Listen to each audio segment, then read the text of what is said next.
Shalom bagi kita semua. Di sini saya Cindy Cecilia.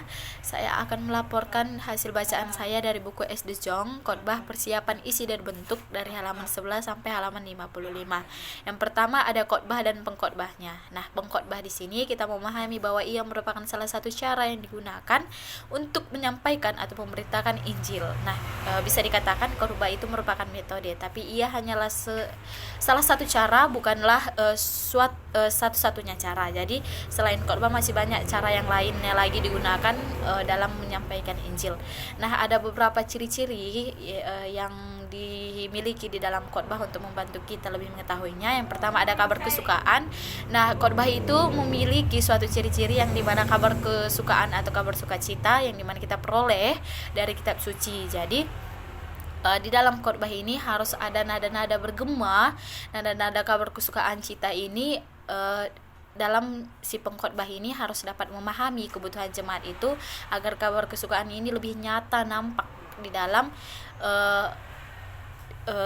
khotbahnya ini dan memberikan atau menjadi sorak-sorai bagi orang yang mendengarnya, seperti itu. Nah, selanjutnya ada kabar untuk jemaat. Maksudnya kabar untuk jemaat ini khotbah ini dibawakan oleh si khotbah itu harus hidup, yang dimana ia berusaha agar tidak terasa memajemukkan. Nah, melainkan ia harus menyampaikan suatu khotbah yang lebih baru atau suatu hal yang lebih baru daripada yang diketahui oleh jemaatnya.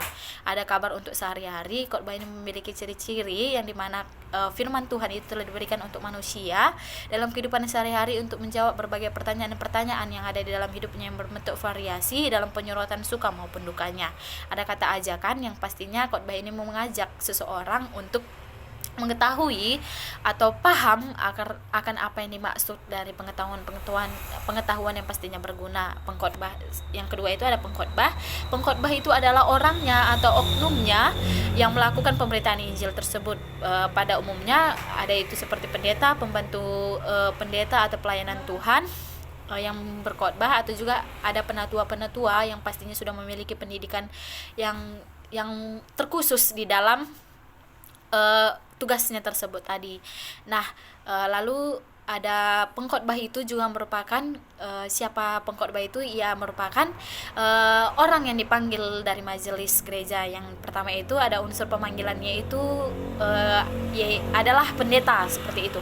Nah, kedua itu pengkhotbah itu harus bersifat terbuka. Bersifat terbuka itu kepada Allah, begitu juga kepada manusia, yang dimana dia tidak boleh egois akan keselamatan itu, melainkan dia harus terus terbuka terhadap Injil tersebut. Nah, pengkhotbah juga harus bersedia menerima maksudnya itu pengkhotbah tidak hanya memberikan, tetapi dia harus menerima. Jadi ketika dia memberi pengajaran, maka dia harus menerima pengajaran. Ketika di dalam dia melakukan sebuah penugasannya, ada seseorang atau keluarganya yang mengkritik, ya, maka dia harus menerimanya, dan dari situlah si pendeta ini agar bisa menjadi lebih baiknya tadi, atau si pengkhotbah ini tadi.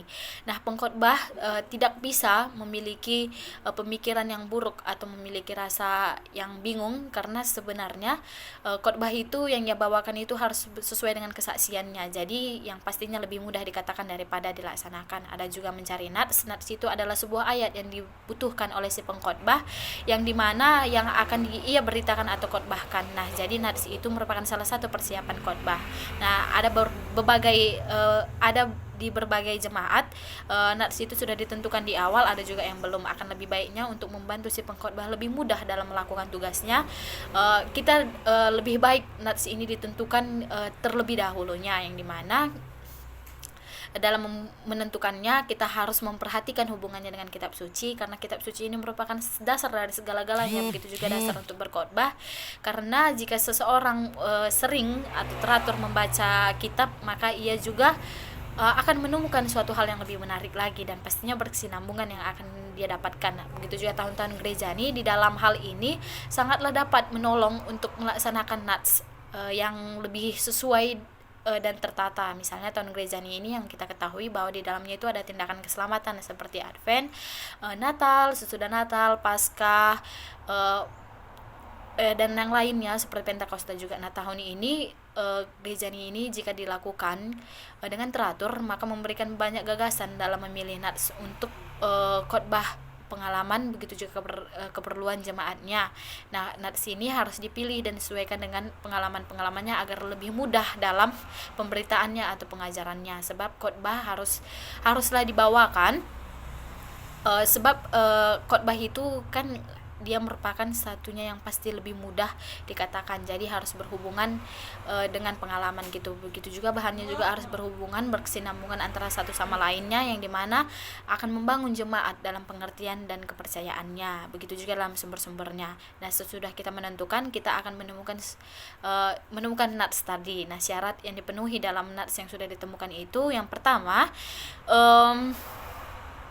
nats itu harus keutuhannya bulat, tidak boleh terputus-putus, tidak boleh terpenggal-penggal seperti itu. Sebaiknya jika misalnya dia tidak bulat, tidak usah dipakai, dan kenyataannya itu harus bulat dan tidak ada terpotong agar dapat diterapkan kepada jemaat. Selain itu juga ia merupakan bagian yang mendahului. Nah, nats itu juga harus bersifat praktis dalam segala halnya, praktis dalam prakteknya, pemahamannya, dalam kehidupan juga, dalam pengalaman-pengalaman, begitu juga dalam berbagai halnya. Nah, nats itu juga harus jelas.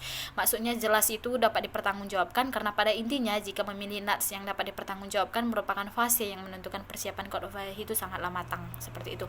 Nah, selanjutnya ada menafsirkan ini adalah menentukan kalimat, yang dimana menemukan arti pengkhotbah akan sukar menyampaikan khotbah kepada jemaatnya jika ia tidak mengerti apa sebenarnya arti dan dasar dari khotbahnya tersebut. Nah, oleh karena itu penafsiran ini diperlukan, dan ini tidak dilakukan dengan sembarangan saja. Harus memiliki banyak petunjuk, yang dimana membaca dengan tekun. Nah, nats ini perlu dibaca dengan tekun berulang-ulang kali, serta membandingkannya dengan terjemahan-terjemahan yang lain, antara terjemahan lama yang baru, bahkan agar lebih mudah itu ke dalam daerah kita masing-masing. Setelah itu kita dapat merenungkan dan mencoba sharing terhadap orang lain agar kita mendapat bahan yang cukup banyak. Dan nats itu juga didapat sebaiknya si pengkhotbah menggunakan kitab-kitab dasar seperti kamus Alkitab, sebab nats itu akan lebih terang bila kita sedikit mengetahui latar belakangnya, seperti itu. Nah, katanya itu juga harus diselidiki, dipertimbangkan, agar mendapatkan kesatuan dari antara dua itu tadi. Jadi harus teliti memeriksanya supaya jelas dari hubungan dan kata-katanya itu. Yang keempat itu ada cendukan atau perbandingan dari berbagai Alkitab, yang dimana ini Bapak Gereja pernah mengatakan Alkitab menerangi Alkitab. Jadi ini suatu penekanan bahwa ayat itu dapat ketika dipertemukan dua ayat, maka dapat membantu sebuah ayat dalam memahami bagian Alkitab itu. Nah, pengkhotbah ini perlu mendengarkan dengan seksama apa yang dikatakan anggota-anggota jemaatnya. Jika ada yang kesusahan dalam bagian Alkitab ini, maka perlu diadakan suatu pertemuan seperti Bible study. Jadi, nah seperti itulah petunjuk-petunjuk ini sangat memiliki faedah, yang dimana bagi seorang pengkhotbah yang masih baru atau yang sudah berpengalaman atau terlatih, dan kesemuanya ini dapat mengantarkan dan membantu pengkhotbah untuk mengenal nats itu lebih mudah dan dalam lagi. Itulah yang dapat saya jelaskan. Terima kasih.